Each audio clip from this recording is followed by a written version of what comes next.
Good evening, I'm Avi Brown and I'm from the Anti-Cruelty Society. For 109 years we have provided an open door for Chicago's animals in need. Our mission of preventing cruelty to animals and advancing humane education is evident in all our work.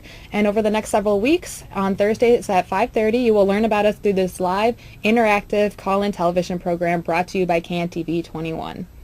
During the next 25 minutes, we're going to discuss various behavior and training programs that the Anti-Cruelty offers for the shelter animals as well as for the general public. And we invite you to call in with your questions at 312-738-1060.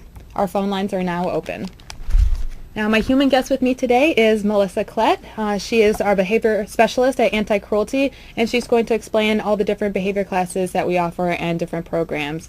But before we get available for adoption at Anti-Cruelty, Pooh has only been at the shelter for a week, and she was brought to us because her previous owner could no longer care for her.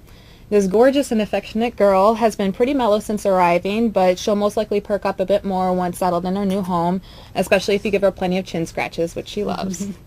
Now, Pooh's tab-in number is 677-052, and she is waiting for her forever home at the in the cat adoption room at Anti-Cruelty. Thank you, Pooh. So welcome to the show, Melissa. Thank you. So you're an animal behavior and training specialist. What does that mean exactly? It means I help implement the behavior programs that we have for the animals in the shelter. I do a lot with the dog training classes that we have, including making sure that they're staffed, setting up the schedule for them, writing curriculum, writing the handouts that we give the students.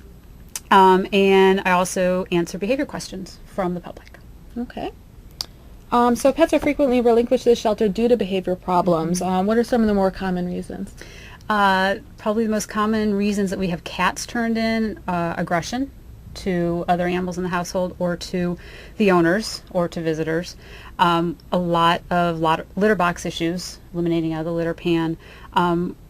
We also get a lot of cats brought in, not necessarily because they're being aggressive, but maybe they're afraid of the new cat who's come into the house or the new dog. They're not adjusting to other changes in the household, like maybe a baby or a move. They're not adjusting very well. With dogs, most common, again, is aggression to other animals or to people. Some housebreaking issues. A lot of it is just kind of a generic can't handle. They haven't bothered to do the training with their animal, and they just become unruly, and the people give up and don't try. Okay, so your department works with these shelter animals that that come in and determine whether or not they're adoptable. How exactly do you go about doing that? First of all, having a history is very, very helpful. The history of the animal and their behavior? Yeah, yeah.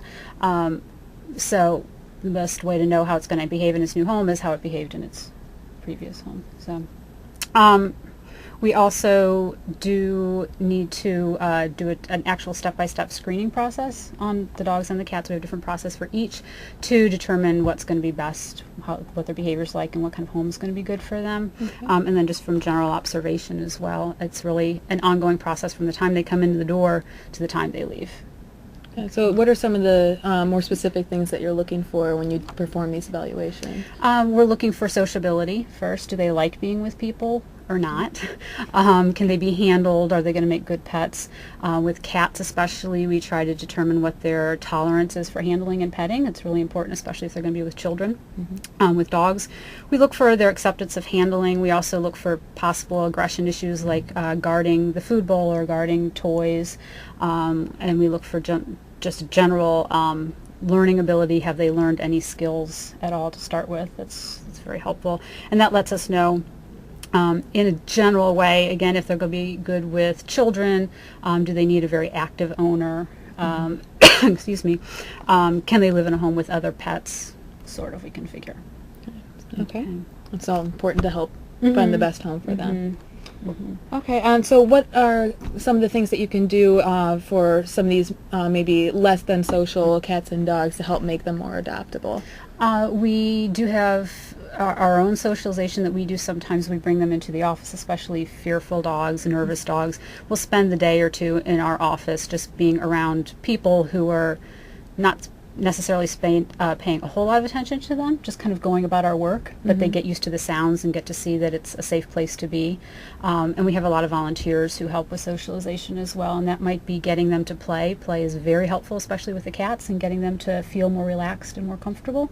And also just anything that they perceive as good. So we'll use a lot of hot dogs and cheese and things like that with dogs to get them to warm up to us and learn to trust us. Sounds tasty.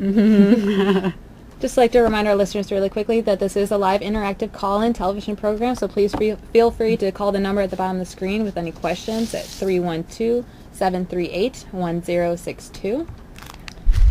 So once the dogs have been adopted, what kind of classes do you offer the owners to help train them? We have a number of training classes available. We start with our core kind of classes, our basic obedience type.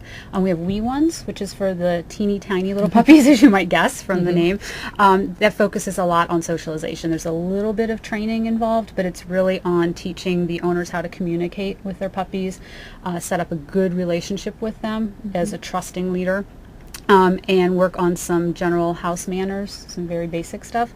The next one is puppy preschool, which is for the slightly older puppies, and that focuses a bit more on actual obedience, but there's still a lot of socialization, and there is a lot of house manners, again, like teaching them not to jump, teaching them to drop things that they might pick up that they're not supposed to have, not to jump all over the furniture, things like that, and not to pick up trash, not to raid the trash, general stuff. Next, then we have our Pet Dog Training 101, which is basic obedience for adolescent and adult dogs, and this does focus more on obedience, but also, again, the house manners. There's not as much socialization, because at that point the dogs are past the stage where they're really capable of it. Pet Dog Training 201 is an intermediate level class where the dogs learn to perform everything that they know already, but with a lot of distractions around. And then they learn some new, more advanced skills, and we work towards off-leash training for walking. And then we have a bunch of fun classes. CGC, which is Canine Good Citizen. We have a prep course for that, so dogs can get that title of Canine Good Citizen. It's really important for a lot of dogs to have this, especially if they're going to go into any kind of therapy program. Most dogs need to have a CGC. There are some condo buildings that are now requiring that dogs have a CGC if they're going to live in the building also, so it's helpful for that. We have a trick training class, which is 4 weeks long, and we cover about 25 different tricks, and it's just tons of fun. There's no set curriculum for that, so it's different all the time. We teach whatever the students want to learn, how to teach their dogs. Some of the tricks are useful, some aren't. They're just purely to have a good time with your dog.